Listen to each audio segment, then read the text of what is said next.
بسم اللہ الرحمن الرحیم۔ محترم ناظرین، السلام علیکم ورحمۃ اللہ وبرکاتہ۔ متکلم اسلام حضرت مولانا محمد الیاس صاحب گھمن دامت برکاتہم العالیہ کی تبلیغی جماعت بنگلہ دیش کے امیر مولانا زبیر احمد صاحب دامت برکاتہم العالیہ سے ملاقات۔ تفصیلات کے مطابق آج بروز منگل 12 نومبر صبح 11 بجے کے قریب تبلیغی مرکز کاکرہ المسجد میں متکلم اسلام وکیل احناف حضرت مولانا محمد الیاس صاحب گھمن دامت برکاتہم العالیہ کی تبلیغی جماعت بنگلہ دیش کے امیر مولانا زبیر احمد صاحب دامت برکاتہم العالیہ سے ملاقات ہوئی ہے۔ اس ملاقات میں تبلیغ سمیت مختلف عصری مسائل پر دونوں حضرات کے مابین گفتگو ہوئی۔ یاد رہے کہ ان دنوں مولانا محمد الیاس گھمن صاحب دامت برکاتہم خصوصی دورے پر بنگلہ دیش میں موجود ہیں اور ان کا یہ دورہ بنگلہ دیش 17 نومبر کو ختم ہوگا۔ مولانا محمد الیاس گھمن صاحب اب 17 تاریخ تک بنگلہ دیش کے دارالحکومت ڈھاکہ میں ہی تشریف فرما ہوں گے اور اعلان کے مطابق 17 تاریخ کو ظہر کی نماز کے بعد المرکز الاسلامی ڈھاکہ میں عوامی خانقاہی اجتماع سے خطاب کریں گے۔ ڈھاکہ میں بین الاقوامی امام اعظم ابو حنیفہ رحمہ اللہ کانفرنس کا انعقاد۔ تفصیلات کے مطابق بنگلہ دیش کے دارالحکومت ڈھاکہ میں آج ایک عظیم الشان امام اعظم ابو حنیفہ کانفرنس کا انعقاد کیا گیا، جس میں مولانا محمد الیاس گھمن صاحب نے بطور مہمان خصوصی شرکت کی ہے۔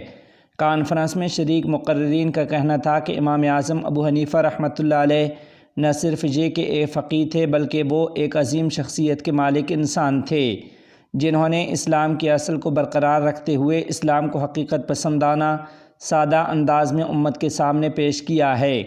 آپ رحمۃ اللہ علیہ فقہ کے عظیم امام اور متعدد احادیث مبارکہ کے حافظ بھی تھے۔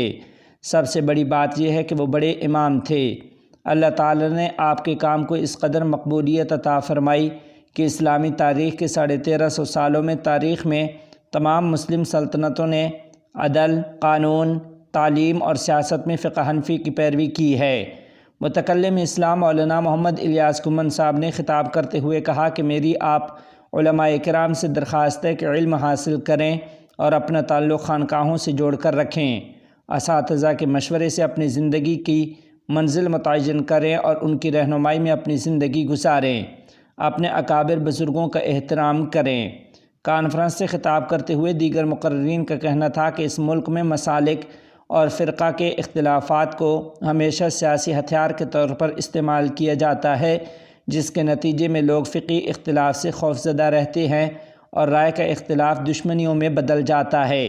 امام اعظم ابو حنیفہ رحمہ اللہ اور دیگر ائمہ فقہ اور اسی طرح امام بخاری رحمہ اللہ اور دیگر ائمہ حدیث ہمارے لیے مشعل راہ ہیں۔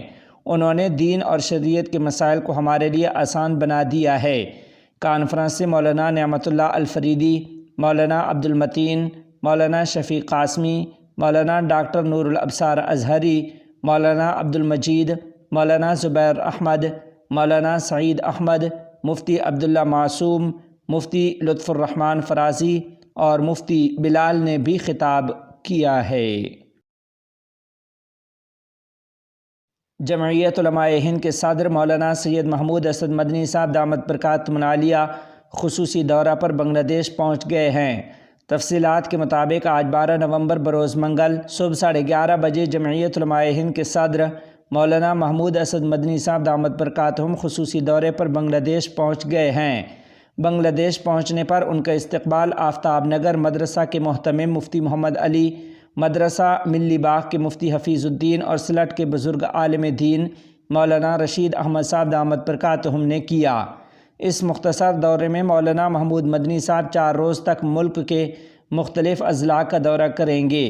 اس دورے میں ملک کے سرکردہ علماء کرام بھی مولانا محمود مدنی صاحب دامت برکاتہم العالیہ کے ہمراہ ہوں گے۔ معلوم ہوا ہے کہ آپ 17 نومبر اتوار کو بنگلہ دیش سے واپس ہندوستان روانہ ہوں گے۔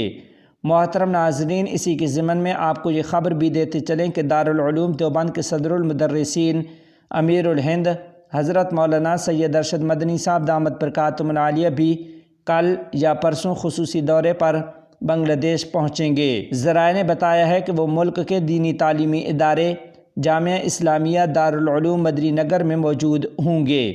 15 اور 16 نومبر یعنی جمعہ اور ہفتہ کو فلاح میدان میں منعقد ہونے والی کانفرنس میں متکلم اسلام مولانا محمد الیاس گھمن، حضرت مولانا سید ارشد مدنی صاحب دامت برکاتہم العالیہ اور مولانا محمود مدنی کی شرکت طے ہے۔